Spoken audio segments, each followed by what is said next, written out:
How do we teach our kids to be kind to others? Part two. So, last week we talked about how to teach children kindness by understanding themselves. Because when they learn to be kind to themselves, they can, in deflection, be kind to others. Here, this episode, we are going to talk about how to build in our children the ability to have successful, secure interpersonal relationships. And this is given through mindsight skill, and this is given through secure attachment. Let's talk about that. Welcome to another episode of the Parenting with Understanding podcast. This is your host, Marcela Collier, certified parenting coach, founder of HIC Parenting Education Agency, and my team of coaches and I are on the mission of helping parents stop reactivity so they can parent their children with peace. If this podcast episode has given you information, inspiration, would you leave us a positive review?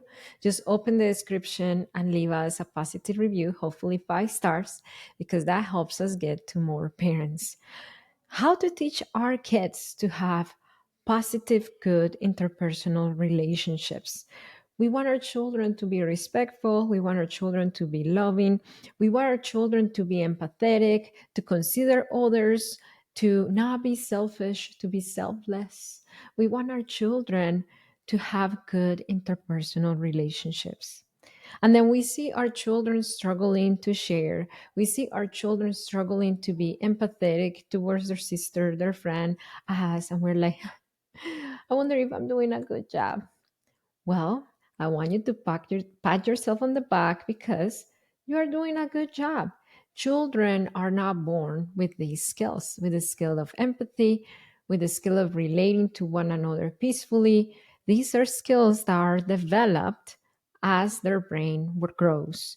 So the inability to express and feel empathy towards another is not a character issue, it's a developmental thing. It's not character, it's developmental. But the way we would raise our children will determine if they will become those secure empathetic adults or selfish adults who only care about themselves. The way that we relate to them is crucial. There is something in neuroscience called mirror neurons. Let me explain it to you with an example. Right now, just imagine that right now I am holding a lemon and I'm cutting that lemon as I speak. And then this lemon, as I cut it open, the juice squeezes out of this lemon and I'm about to squeeze it in my mouth. I have a question for you. Did you start salivating just by me describing this experience? And let me tell you, if you're now watching me, if you're listening and now watching, I don't have any lemon in my hands. It was something that I made up. But how come your brain reacted physiologically to this explanation? How come your brain connected to your mouth to make you salivate over something that was not a real experience? This is thanks to mirror neurons. So, mirror neurons are when we have consistent experiences, we store in our body how that experience feels like. So, when we see it happening in others, our brain creates the same chemical reaction. It creates the same experience for our nervous system and our body as if we are experiencing. That's why it happens with us seeing someone sucking on a lemon or even thinking about it. Or when we see someone yawning, we want to yawn. Even if we didn't want to, now we want to yawn. That's why when we see somebody laughing Even if we don't know what they're laughing about, we kind of start giggling, and we laugh as well. We may end up laughing, all because of mirror neurons. So, the same way these mirror neurons work on simple examples like this, it works in other more complex situations. If a child expects that at some point the parent is going to yell, even if the parent is calm, connected, and assertive at that moment, their mirror neurons will wait for that reaction, especially if the parent is already feeling a little triggered, anxious, annoyed, frustrated.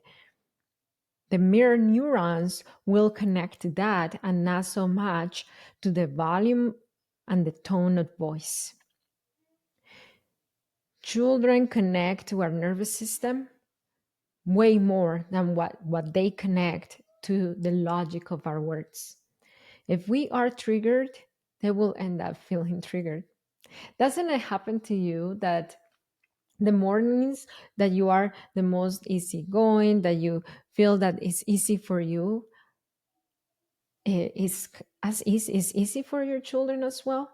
That does it happen to you that the mornings are the toughest for you, or the days that you had the most internal struggles with yourself, the morning that you wake up at the wrong side of the bed, you wake up your kids and they're cranky? That's called the effect of mirror neurons.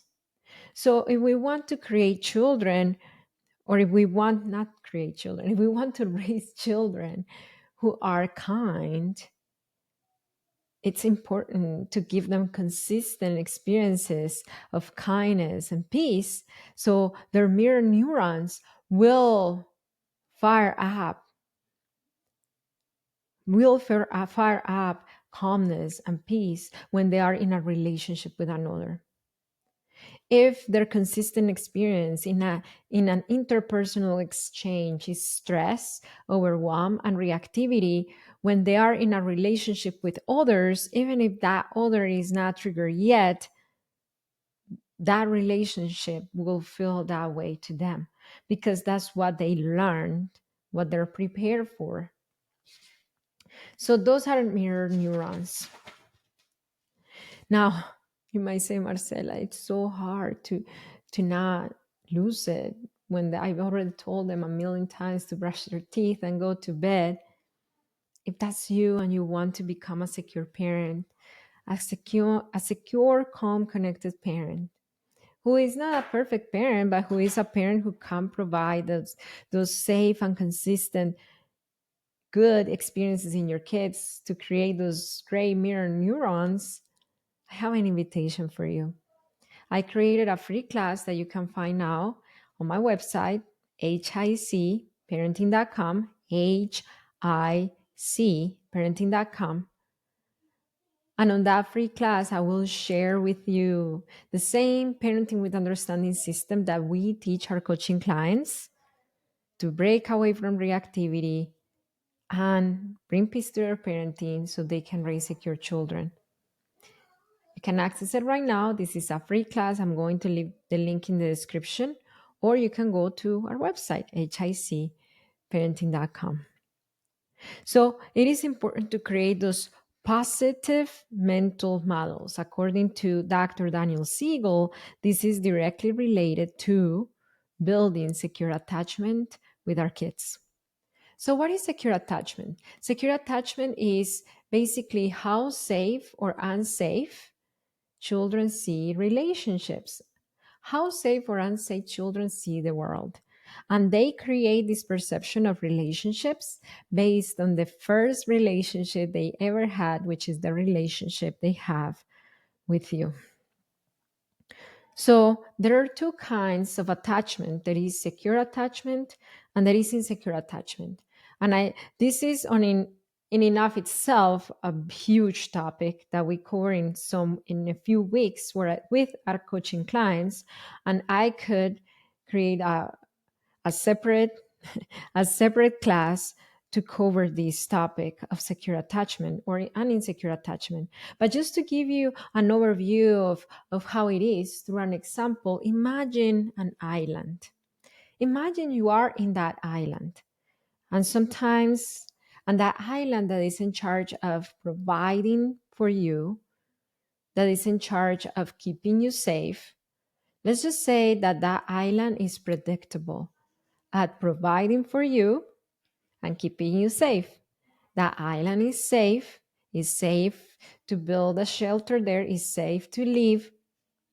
It doesn't have any unpredictable nothing, no volcanoes, no tsunamis. It's just stable and safe. And it provides protection and provision consistently. Imagine you are that island, that secure island for your kids who provides consistent protection and security. And I'm not just talking about physical, but emotional as well. So that's secure attachment. Insecure attachment is different. Imagine you are in an island where the island is dangerous. The island is supposed to be the place that you rely on for provision and protection, but that island has tsunamis and it has volcanoes and it has, I don't know, animals that could bite you and beat you up. How would you feel living in that island? You would be hyper vigilant all the time, right? So that's how insecure attachment may feel like. The child relies on on the parent who at the same time is the source of their fear. Insecure attachment has another side as well, which is imagine this island is an iceberg.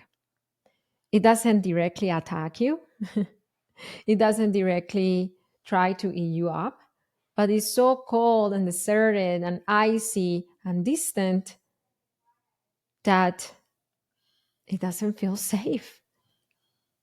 You're cold, you don't feel safe, you don't feel provided for, you don't feel protected, you feel alone. How would that feel to you? That's another side of insecure attachment. The attachment figure is not directly causing um, that fear in the child, but because that figure is distant, is icy, is like an iceberg, emotional iceberg. The child doesn't feel protected or provided for. The child may have a ground to stand on, but they don't feel that they can thrive in it. That's in a nutshell. And I hope for my neurodivergent people who sometimes we struggle to understand metaphors, I hope that this made you a little bit clear about how secure attachment and insecure attachment may feel for children. So Dr. Daniel Siegel says that the baseline, the foundation of raising children who are kind to others is raising children who feel secure with their caregivers because they are learning to be a safe island for others as you are their safe island for them. They are learning to be an iceberg or they are learning to be a tropical coconut tree island for others. They are learning to be a volcano full of volcano island, or they're learning to be an oasis for others and for themselves. So that's the foundation of raising children with who are kind, with secure attachment. We need to create within them an open receptive state instead of closed reactive one. So it is being intentional about being receptive versus or instead of being reactive. And our children, even if we are secure parents, even if we are providing the secure attachment to our kids, our children as well could enter into reactivity or receptiveness, regardless if we are secure parents or not. This morning, my autistic son, he was in reactivity. He had a midday meltdown, as he usually does. He usually melts down by the middle of the day based on all the sensory information he had in the morning. He overloads and then he has a meltdown. So when you see your children and you want to maybe discipline them, correct them, teach them something, ask yourself these two questions. Is my child reactive or is my child receptive? Because if your child is reactive, they won't be receptive. Period. If they're reactive, they need to calm down. You might need to wait. Today, it was piano lesson. While my son was in the middle of his meltdown, the piano teacher came and he needed to be ready to receive the piano lesson, but he wasn't ready. So, what did we do? The teacher had a few minutes to catch his breath because today was hard for him. His motorcycle broke down and he walked 50 minutes. Can you believe that? He walked 50 minutes. So he used the first 10 minutes to catch his breath.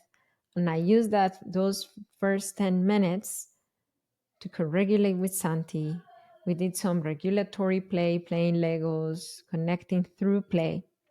And then he was ready to receive instruction. He was receptive, but once he got out of reactivity. Reactivity is the opposite of receptiveness. Even for us, if we are reactive, we are not receptive.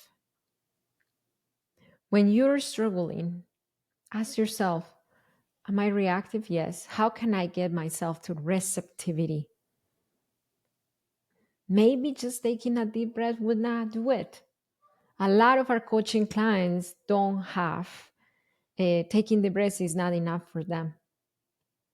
Maybe you need to do some push-ups, some sit-ups, some wall planks, something to help your body a little bit more connect to self, regulate your nervous system, regulate your breathing pattern so you can be receptive to engage with your children in a secure way. So, how to raise secure children? By working on their receptiveness instead of engaging their reactivity. Increasing the fun. Increasing the fun creates long lasting relationships. If you feel like you're spending more time disciplining, commanding, instructing, you're not taking as much time to enjoy and have fun with your kids. And in response, they will come back at you with power struggles and defiance. And it could be as easy as, are we enjoying each other? Or most of the time, it's just a struggle because my focus is the chore, the instruction, the discipline, and not enjoying my relationship with them. So practice infusing fun. You can use silliness to turn moments of conflict into moments of connection. By the way, right now I have my son, so if you see him on the side, that's him. Fun, enjoyment builds relationships. Does that help my children being a lot more kind? Yes. If they're able to enjoy interpersonal relationships in the family, they are more likely to be receptive to those people, to those relationships with their siblings, with you, with grandma. So of course that plays part of it. I wonder, what is one thing that you can do to introduce fun in your family? Let me know in the comments below. And if this episode gave you inspiration and good information, share it with a friend. Just stop right now, share it with a friend, and let them know, hey, I have something that could help us raise kind children. And remember that it only takes understanding of yourself and of your children's needs to raise secure children. I'll see you next time.